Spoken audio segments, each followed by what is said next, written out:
I thought I had the best pedalboard setup yet, until now. So it's been about 10 months since I've started my YouTube channel, and about my third video, I ran you through my whole pedal board, all the stuff that I got going on. And since then, I've gotten a few more pedals, swapped some out, and just kind of made my sounds just a little bit different. And I just wanted to run you through what I'm using now, what everything sounds like, different guitar, all that kind of stuff. So let's start with the guitar. We have a Suhr Classic Pro, Classic S right here. 5-way switch, humbucker, 2 single coils. And if you've been watching my channel, normally I have my PRS. I'll make another video about that later on of where it's at now. So in the back over here, we have a 2-rock traditional clean amp. It's a great pedal platform amp. And as far as the EQ that we have going on it, it's treble, middle, bass, all at about 1 o'clock. Then we have the treble and mid switch up into the boosted positions. And the best part about the amp that I've talked about is the master volume. So right now I have it just at about talking volume like this, maybe just a little louder, and it still sounds great.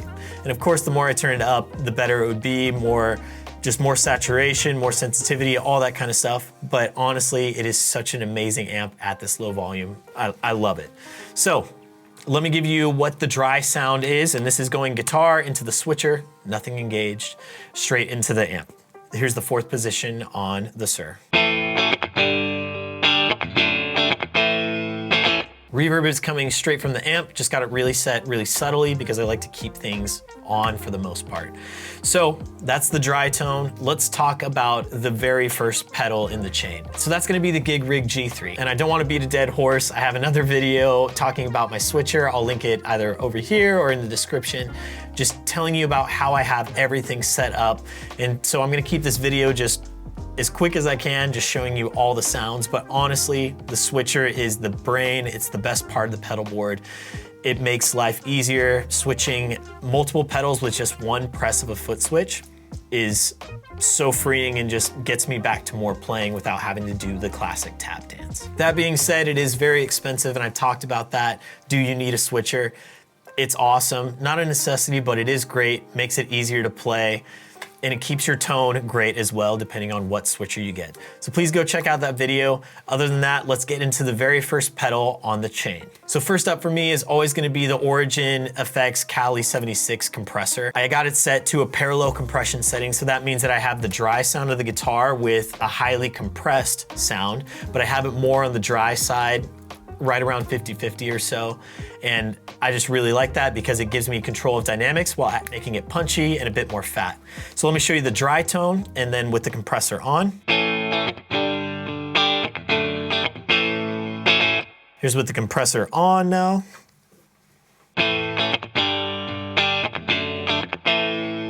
So honestly, not too much different going on there. I just hear it kind of evening stuff out, adds a little more body to it. It's not really boosting volume or adding any gain. It's just a great pedal.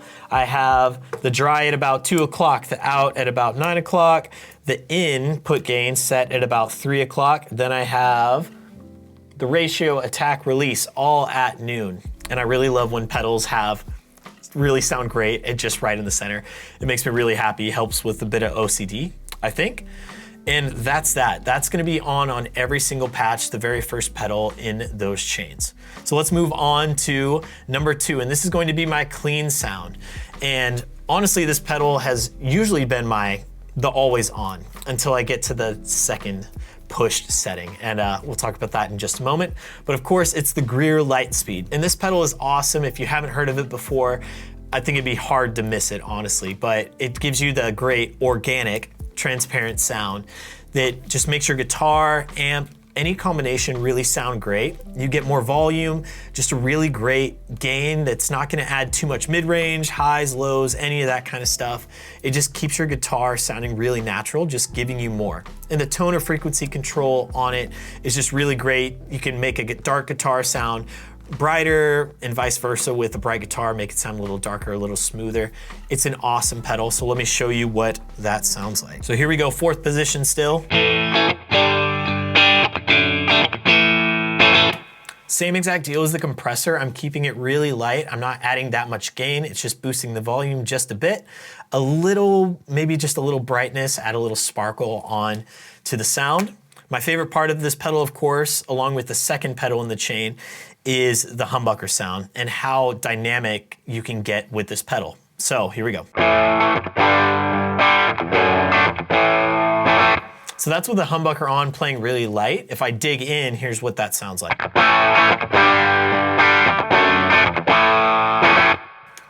So you get so many different levels of gains with these transparent overdrives, and I love it. And until now, that has been my always on pedal. As far as settings for that, we have the volume at about 1 o'clock, 2 o'clock. Then we have the gain at 10 o'clock and the frequency just straight up once again. And I love that sound, it's killer. So, number 2 in the chain, and this has been honestly my favorite pedal to date. Other than the KingTone I think will always be number 1. But this is the new guy on the block, and I absolutely love it. It's the Vemuram ODS1, and it's the Shanks Overdrive developed with John Shanks. It's super good. It has just a good body to it. It makes everything just feel really natural.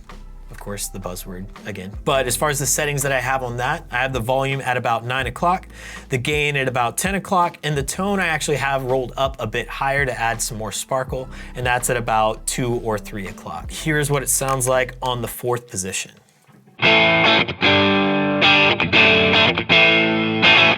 So you can hear a bit more gain happening, a bit more saturation.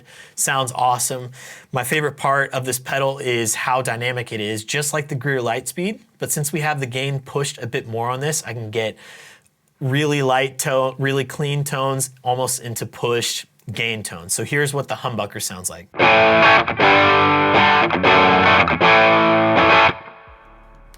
And to me, it just retains a lot of clarity, but also being smooth at the same time. It's my always on pedal now. And so once we get to the King of Tone on this next gain stage, that will be the first pedal in the chain. So it'll be Vemuram into the King of Tone, all that kind of stuff. If you're enjoying this type of content, please consider subscribing. Just thank you so much for watching and just being a part of the growth of this channel. So let's talk about the King of Tone. I don't think that one needs any introduction necessarily, but it's a blues breaker. It's a 2-in-1 pedal, and I have the side, this is the 4-jack model, so I have 4 outputs on the top, so that means I could split the sides. For this pedal, I really don't like running the King of Tone into each other. I just don't really like the sound. I don't know. I just don't know why. So that's why I have the Vemuram going into the left side of the King of Tone for this one. Settings wise, I love this, but the settings are set to about 1 o'clock on all the knobs. So I have the volume at 1 o'clock, drive at 1 o'clock, and the tone at 1 o'clock. Here's what that sounds like on the 4th position. Here we go.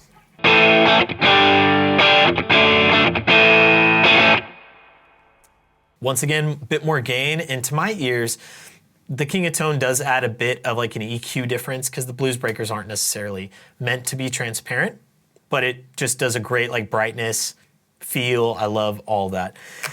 Breaks up really well too. So here's the humbucker, and this is where we start getting into a bit more gain.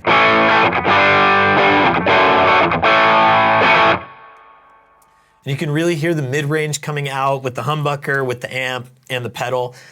Sounds awesome and can really cut through the mix really well. So just super versatile, love it. It's awesome. So let's go into the 4th gain stage that I have. And once again, it's like the King of Tone. So Vemuram into the right side of the King of Tone. Volume that we have for this is once again at 1 o'clock. I have the gain pushed up to about 3 o'clock and the tone at 1 o'clock. Here's what that sounds like on the 4th position. Sounds good. Once again, onto the humbucker, and this is my almost the highest gain sound that I have.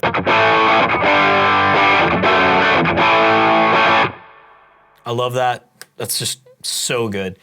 Nice and clear, still warm, at least to me. It has a great mid-range. I want to take you through kind of just my solo sound. If I do a lot of reverb and delay, this is my ambient setting. And I talk about that in the switcher video, so go check that out. But this is a little part from Chris Buck's solo. He plays in a band called Cardinal Black. I love it. So this is his solo. I'll try to do it some justice. So here we go.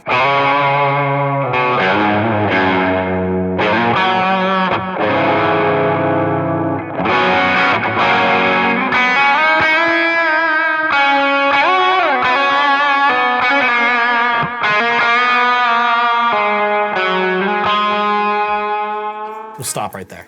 A few mistakes. It's fine. I'm fine. I love that sound. I've been really trying to take my gain levels down. I don't know, everybody's got different opinions on gain. That may sound really heavy to you or light, but I've been trying to do less gain, trying to keep the clarity, all that kind of stuff. So for the most part on all my pedals, I'm trying to run the volume as high as possible. But the Vemuram and the KingTone really sound great with a bit more gain, a little less volume, at least for my ears. So that's kind of how I run my overdrives and all that kind of stuff. So that takes me out of the overdrives into the distortions. And now this is the last new pedal that I have. It is a KingTone Fuzz MK2, I believe. And honestly, I have hated fuzz.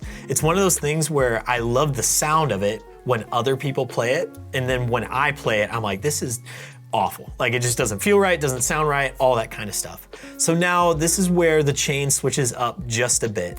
So I have the compressor still on at the very beginning, but then I have the Vemuram after the fuzz. And what that does is it makes the fuzz a bit smoother, kind of gets rid of so much bass and treble. And with the Vemuram, I think it adds a bit more mids to it.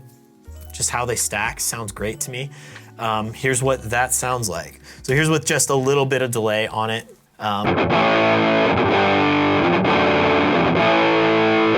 There's the humbucker setting. Here's the 4th position. Sounds great. Honestly, I'm probably not gonna use the fuzz that much except for like solo-y tones. So on the Chris Buck solo, that's what that's what got me interested into fuzz pedals. And that's when I started hunting. So here's what that sounds like with a bunch of delay, reverb, and fuzz with the Vemuram.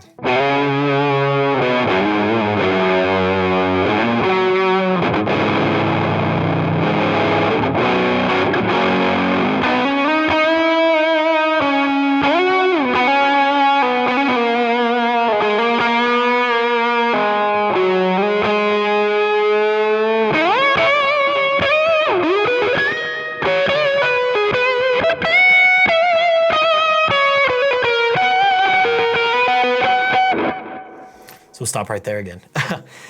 It sounds so cool. It adds that smooth sound. I love Eric Johnson as well. And like that combination of the Vemuram and the KingTone Fuzz get me in that ballpark, I think. At least I like the sound, I like the feel. So if I ever need to do any big lead lines like that, those are my go-tos and it sounds great to me. So as for my drive section, having these 5 pedals on my board has made it so versatile to where I think I could play any style that I want.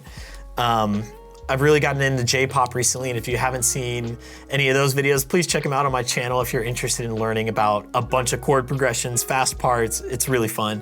Very challenging for me, but I love it. And this board helps me to get all those sounds that I really want. And so last but not least, these ones are kind of old news, but still incredible. It's the Big Sky, the Timeline, and the Mobius by Strymon.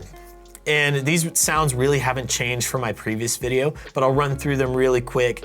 Essentially with the Timeline, I'm always going to be using the tape setting, starting with the least amount of mix, decay, repeats, whatever it is, and then always moving up on those 4 stages, like I said. So here's what that sounds like. Here's the push setting with the Vemuram. So here's pushed with a little bit of slap that's always on.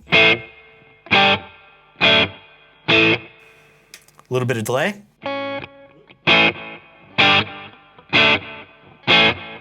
So just a bit of 2 repeats on that or so. Here's with a bit more verb and the same delay.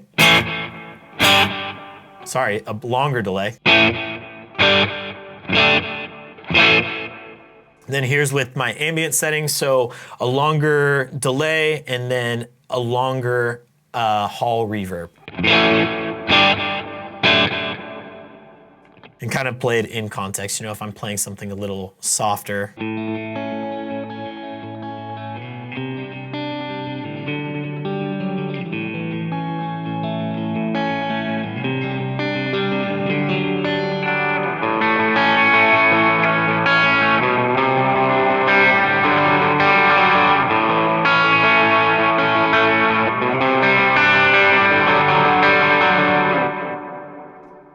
It sounds great to me. I love it. And that's the same settings for each one of my gain stages, which is great. Let me show you the highest gain setting, which I did on that Chris Buck thing.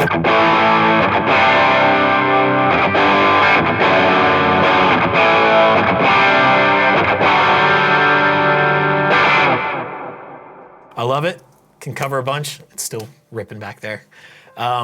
That's essentially my pedal board. The sounds haven't changed too much, but honestly, adding these two pedals, and then I did get rid of the Tone X modeling.